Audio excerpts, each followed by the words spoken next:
This is week 2 of my Watership down logbook. This week we were told to research practitioners and how their roles were influenced by other companies or people, or a person. We watched a physical theatre piece by DV8 created by Lloyd Newson called Strange Fish. It was a physical theatre dance piece, and each section was different, and the whole thing was very shocking, very confusing for me at points. I believe that it was sort of about social circles, and the characters and the scenes involved women often trying to get in the way of couples due to loneliness.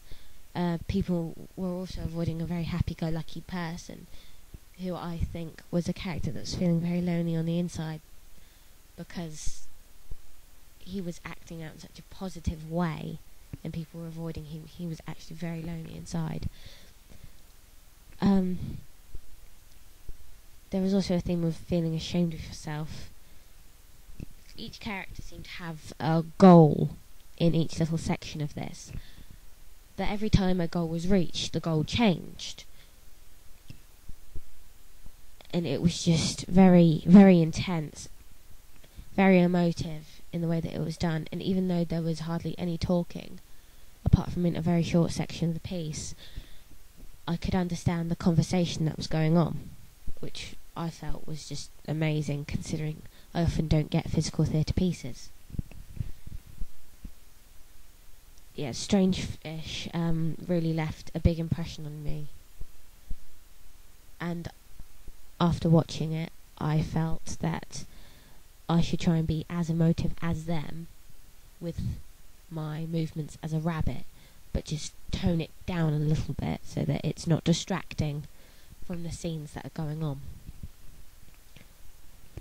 After we watched Strange Fish, we listened to a song called Blow the Wind by Jocelyn Pook, who composed the music in Strange Fish.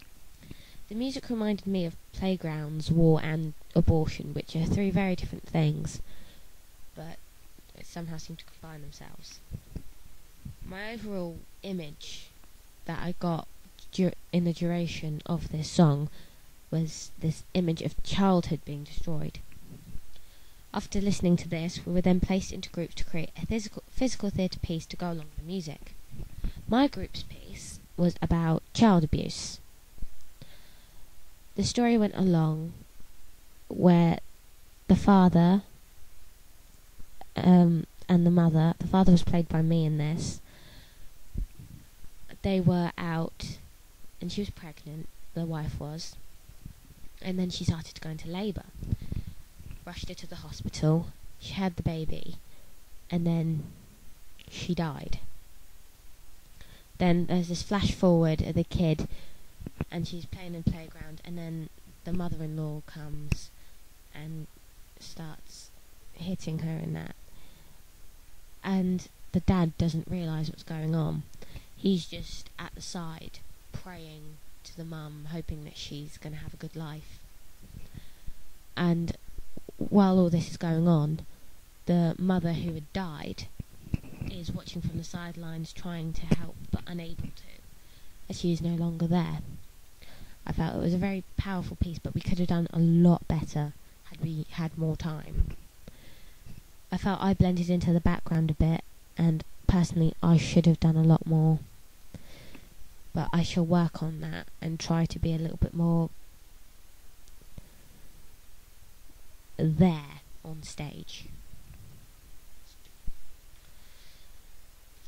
We were then sent away and tasked to observe a person's movements during lunch, and to use those movements we had observed to create a few dance moves.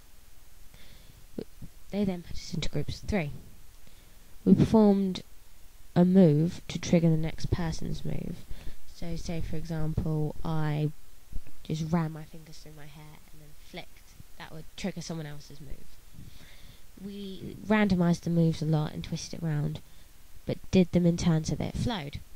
To make it more fluent, we used physical contact, so before another person started the move we had to touch the other person. This week we learned 3 songs. This is the Place, Hazel Ra, which I found very difficult as it was very high and straining for my voice, and the first verse of the prologue, which has been given to a singular person. This week I was cast as Pipkin and Boxwood. They're characters with limited lines, but I have decided to make use of that so that I become I'm not very good at reacting on the stage to what other people say sometimes, so I'm using this as an opportunity to help build on that, and hopefully I can create my character without having to say anything necessarily. My character analysis is that Pipkin is a very shy rabbit. He's very shy indeed. He's very flinchy, avoids what's the word? Conflict. He avoids conflict where he can. He's very scared, and you always find him hiding behind a person until he starts to build his confidence gradually throughout the play, when he says he'll go to Effa with the group of people that are going, which I feel is a very big move for Pipkin, because he's a very young rabbit, but he's, as I said before, he's very shy. The character of Boxwood, I feel, because she is a hutch rabbit and was raised by men, she's a bit pampered and possibly a bit posh. Either that, she's very common and has adapted an accent that's similar to the farmers. I've decided I'm going to have a little play around with that in my free time and decide what accents or voice changes in my voice I should do to adapt to my characters. And that's the end of my week 2.